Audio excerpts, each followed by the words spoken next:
Sir, I'm going to have to ask you to leave. This isn't the kind of place for someone like you. The room fell silent. Forks paused midair. Conversations stopped mid-sentence. Every head turned toward the front of the restaurant, where a young hostess stood behind her podium, arms crossed and face tight with judgment, staring at an older black man wearing a weathered military jacket.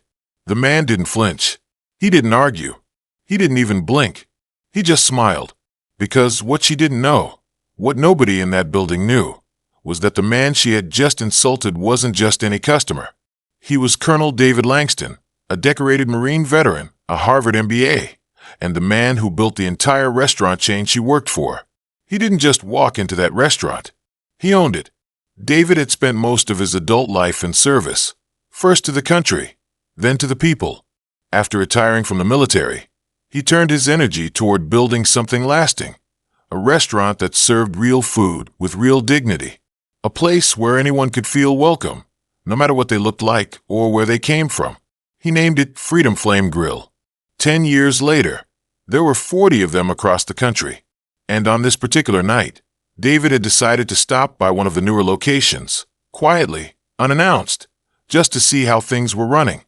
He came alone, dressed in his favorite jacket from his last tour. It was broken in, dusty at the sleeves, and filled with stories that only a fellow soldier would understand. His boots were scuffed, but his posture was still strong. He carried himself like a man who had seen the worst of the world and still chose to walk with dignity. He didn't come to make a scene. He came to observe, to sit quietly, to see if the values he had poured into his business were being upheld by the people he trusted to represent him. He got his answer before he ever sat down. The hostess, a young woman named Britney, squinted at him with disdain. "You can't sit here," she repeated, louder this time. "There's a dress code. Do you even have a reservation?" David kept calm. "I don't need one," he replied softly. Britney huffed, rolling her eyes. "Then I'm going to have to ask you to leave. Walk-ins aren't allowed this late. And frankly, this isn't that kind of place." Across the dining room, a couple at the bar looked over, amused. One man snickered. Another shook his head. The room was now thick with judgment. From the back, the shift manager emerged. A clean-cut young white man named Chad, clipboard in hand. Shoes shined. Hair gelled into perfect shape. "What seems to be the problem?" Chad asked, looking directly at David without introducing himself. "He doesn't have a reservation," Britney said sharply. "And he's clearly not dressed for this kind of place." David looked Chad directly in the eyes.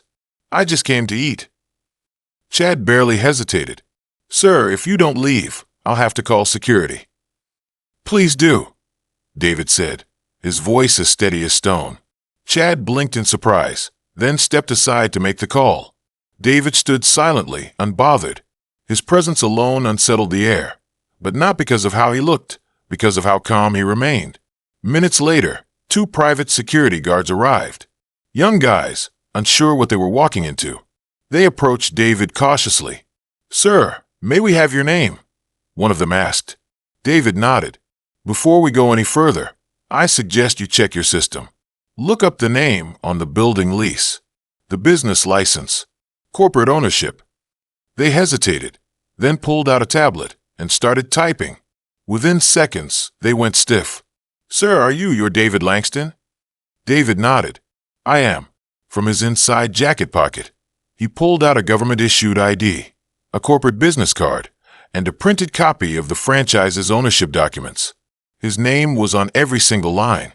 The entire room went still again. Chad's face turned ghost white. Britney's mouth hung open. "You own this place," she stammered. David nodded again, slow and deliberate. "Not just this place. The one in Atlanta, the one in Houston, and every Freedom Flame Grill from here to the East Coast." A black waiter named Marcus stood frozen nearby. He had recognized David from the moment he walked in, but he had said nothing, unsure of what to do or how to step in. David looked at him and gave a small nod of approval. "You stayed alert. That's smart. That's leadership." Marcus swallowed hard and said, "Thank you, sir." Then David turned back to Britney. "You didn't ask who I was. You didn't treat me like a customer. You treated me like a problem, a stereotype. I was just doing my job, Britney mumbled, the confidence now gone from her voice. Your job, David said firmly, is to show respect, not to act like a gatekeeper because someone doesn't fit your idea of what wealth or importance looks like. He held out his hand. Your badge, please. Reluctantly, she unclipped it and handed it over. By the next morning, the video was everywhere. A customer had filmed the entire confrontation on their phone and uploaded it online. The caption read, "They kicked out a black vet. Turns out he owned the restaurant." The internet exploded. 10 million views in 48 hours. It trended on Twitter, TikTok, Facebook, everywhere. Veterans around the world shared it. Journalists covered it. Activists praised it. Business leaders quoted it. Everyone had something to say. But the person who stayed quiet? David. He didn't need to say anything. His actions spoke louder than any post ever could. A few days later, David returned to the same restaurant. This time, the entire staff was gathered for a mandatory meeting. Corporate representatives were there. Local news cameras waited outside. People were tense. David stood at the front. Same jacket, same calm energy. I didn't build Freedom Flame Grill to make money, he said. I built it because I was tired of seeing people like me treated like outsiders in places we helped build. He paused. The room was silent. I built this place for veterans, for families, for the working class, for anyone who ever walked into a restaurant and felt like they didn't belong. He turned to the staff. And I need to know if that mission still matters to the people wearing my logo. He then addressed the incident without even naming names. Respect should be given before it's earned, he said, because that's how you build community. That's how you build legacy. What most people didn't know was that David himself had been homeless for 6 months after coming back from deployment. He'd been denied jobs because of his PTSD, turned away from rentals, treated like a ghost. That pain is what drove him to build this brand, so no one else would feel like that again. When asked by a reporter whether Britney had been fired, David responded, "Everyone makes mistakes. Not everyone gets the chance to grow from them.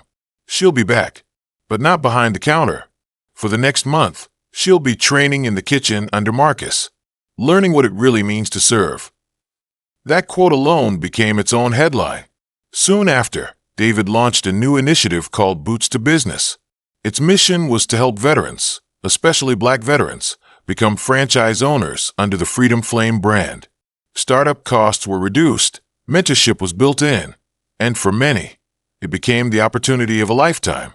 Within a year, 25 new veteran-owned locations opened, and each one had a plaque on the front wall with the same words, "No matter your boots, no matter your past, you belong here." During a televised interview later that year, David was asked what was going through his mind when he was told to leave his own restaurant. He laughed. "Honestly, I was thinking about the banana pudding. It's still the best thing on the menu." Then he turned serious. "I didn't come to catch anyone slipping. I came because I wanted to feel the heartbeat of the place again. And what I found reminded me we still have work to do. People still judge. That's not new. But we're going to keep opening doors. One meal at a time." If you were moved by this story, make sure to hit that like button. It really helps more people find these stories. Drop a comment and let us know if you've ever been underestimated based on how you look. We want to hear your story. And make sure you subscribe. More powerful, true-to-life stories are coming. Stories that inspire, that challenge, and that remind you to stay bold, stay kind, and always remember, you belong.